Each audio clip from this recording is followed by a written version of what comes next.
Assalomu alaykum, hurmatli kuzatuvchilar. Bugun men sizlarga Hindiston filmi Gabbarning qaytishi deb nomlangan filmning qisqacha mazmunini aytib beraman. Gabbar aslida kim?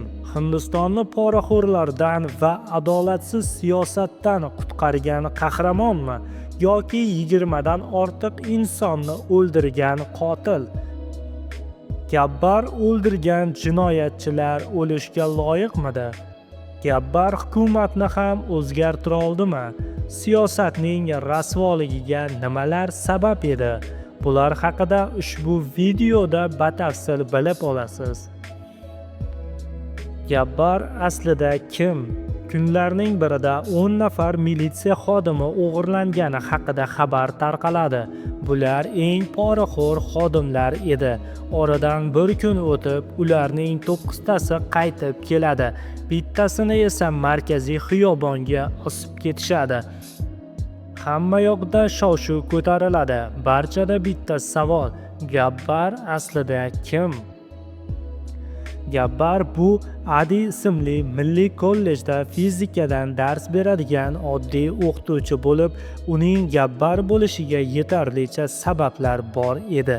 Gabbarning oilasi bir necha yillar avval yangi qurilgan bino qulashi natijasida halok bo'lishadi. Gabbarni esa bundan jahli chiqib, oila a'zolarining o'limida sababchi insonlarni jazolamoqchi bo'ladi va u juda ko'plab tashkilotlarga yordam so'rab boradi. Lekin unga hech qaysi tashkilot yordam bermaydi. Chunki barcha sudya va prokurorlarni qurilish kompaniyasining egasi Paten ismli shaxs pora berib, o'zining yo'liga yurgizayotgan edi. Mamlakatda ishlar faqat pora orqali bitar. Hech kim pora olmasdan yoki pora bermasdan bir ishini hal qila olmaydigan ahvolga kelib qoladi. Shundan keyin Gabbar o'z davlatini poraxo'rlardan tozalashga qaror qiladi. U juda ko'p poraxo'r amaldorlarni va politsiya xodimlarini o'ldiradi. Buni ko'rgan boshqa poraxo'rlar pora olishdan qo'rqib qolishadi. Gabbar poraxo'rlarni o'ldirgan sayin juda ko'plab poraxo'rlar o'z jonini saqlab qolish uchun politsiyaga pora berib o'zini qamab qo'yishini iltimos qilib keladi. Shunchalik ko'p odamlar o'zlarini poraxo'rligini tan olib kelishadiki, hatto hukumat boshqaruvidagi odamlar ham hayron qolishadi. Lekin politsiyachilar Gabbarni tutishga harakat qiladi. U qotilliklari uchun javob berish kerak deb uni izlashni boshlashadi. Gabbarga aloqador kim bo'lsa, uni hibsga olishadi. Gabbarni o'ldirish uchun Paten ismli odam ham o'z odamlarini yo'llaydi. Ammo Gabbar Patenni o'ldirish uchun uning uyiga keladi.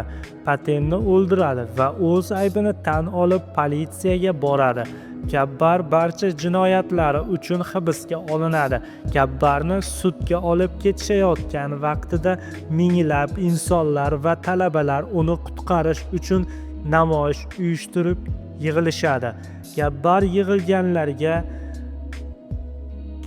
yig'ilganlarga motivatsiya berib, u yerdan ketishadi.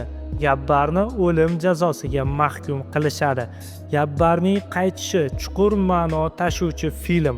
Gabbar qahramonligi faqat jismoniy harakatlarda emas, balki o'z g'oyalarini xalq ongiga yetkazishdagi aql va jasoratida yotadi. Bu film har bir tomoshabinni o'z ichidagi adolat qahramonini uyg'otishga undaydi. Filmda Gabbarning uslubi faqat jismoniy qasos emas, balki o'ziga xos falsafasi orqali jamiyatga signal yuborishdir.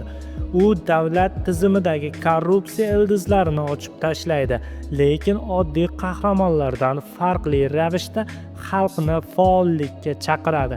Haqiqiy qahramon bu sizning ichingizdagi yashiringan kuchdir. Do'stlar, film haqida qisqacha sharhimiz shulardan iborat. Agar filmni ko'rmoqchi bo'lsangiz, Telegram kanalimizga tashrif buyuring. Sizlar bilan film sharhi kanali bundanda qiziqarli va ajoyib filmlar sharhi hali oldinda. Bizni kuzatishda davom eting.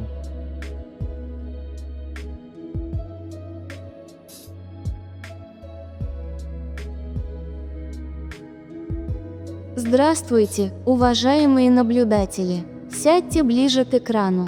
В ролях Акшай Кумар, Шрути Хасан, Суман Талвар, Сунил Гровер, Габар вернулся индийский боевик триллера о герое, который борется с правосудием и коррупцией. Фильм вышел в 2015 году, в нем снялся популярный актер Акшай Кумар. В центре фильма Габар Сингх Раджпут. Он возглавляет секретную группу, цель которой – искоренить глубоко укоренившуюся коррупцию в индийской системе. Коррумпированные государственные служащие и преступники начинают таинственно исчезать, вызывая подозрения у полиции. Габар считается народным героем, защищающим права простых граждан. Но правительство считает его преступником. Полицейский инспектор и молодая женщина-юрист пытаются выяснить, кто такой Габар. На протяжении всего фильма раскрываются личные мотивы Габара и его прошлые трагедии. Мощная игра Акшая Кумара, его харизма и актерское мастерство делают фильм еще более впечатляющим. Захватывающий и трогательный сюжет. Фильм хорошо раскрывает тему правды и несправедливости в обществе. Напряженные боевые сцены, сцены драк и веселые комедийные моменты не дадут зрителю заскучать. Роль Сунила Гровера он играет неожиданно сильно. Некоторые моменты мелодраматичны. Драматичные сцены, характерные для индийских фильмов, местами могут показаться чрезмерными. Легкая победа героя. Очевидно, что бороться с такой системой в реальной жизни было бы гораздо сложнее. Габар вернулся, мощный боевик о правосудии и коррупции. Если вам нравится героизм, справедливость и захватывающие батальные сцены, этот фильм идеально вам подойдет.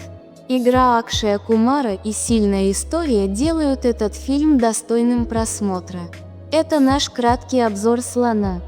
Спасибо за ваше доверие. Оставьте свои мысли в комментариях.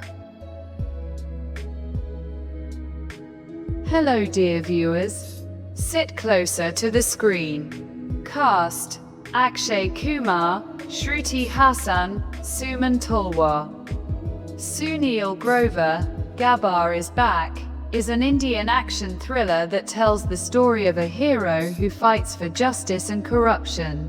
The film was released in 2015, and the main role was played by the famous actor Akshay Kumar. The film centers on Gabbar Singh Rajput. He leads a secret team dedicated to eradicating deep-rooted corruption in the Indian system. Corrupt officials and criminals in the government system begin to mysteriously disappear, which makes the police suspicious. Gabbar is seen as a people's hero, who protects the rights of ordinary citizens. But the government considers him a criminal. A police inspector and a young female lawyer try to find out who Gabbar is. During the film, Gabbar's personal motives and past tragedy are also revealed. Akshay Kumar's strong performance, his charisma and acting skills make the film even more impressive. Exciting and touching plot. The film reveals the theme of truth and injustice in society well. Powerful action scenes. The fight scenes and hilarious comedic moments do not bore the audience. Sunil Grover's role.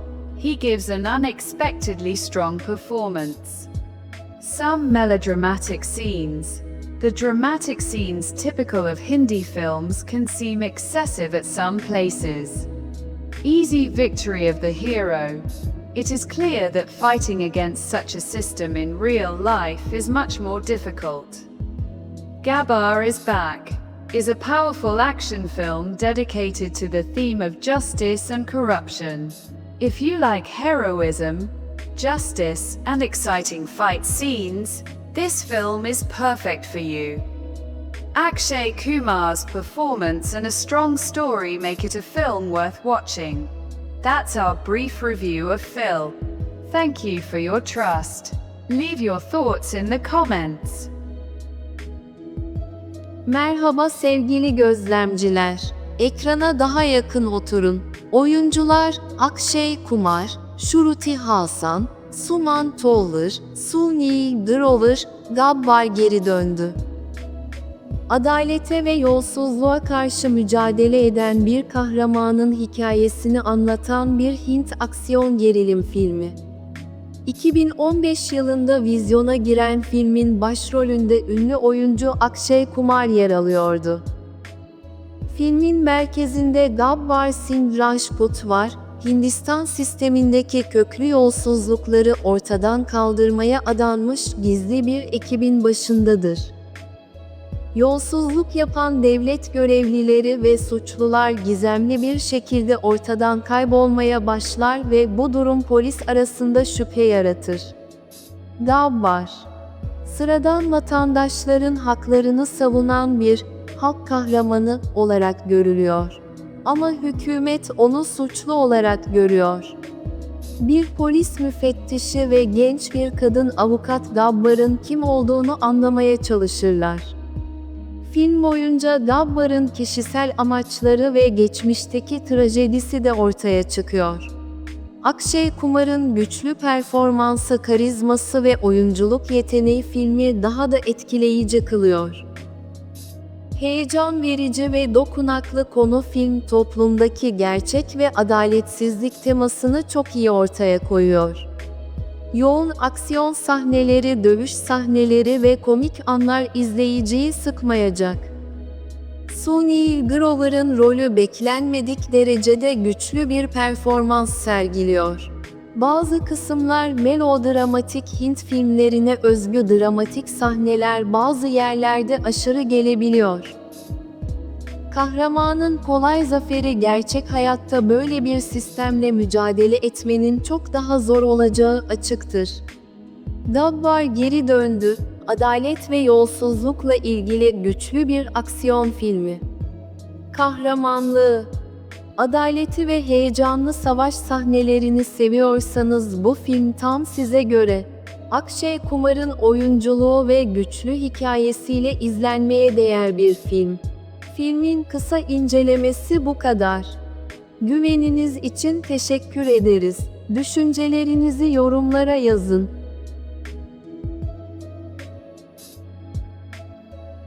नमस्कार प्रिय पर्यवेक्षकों, स्क्रीन के करीब बैठें।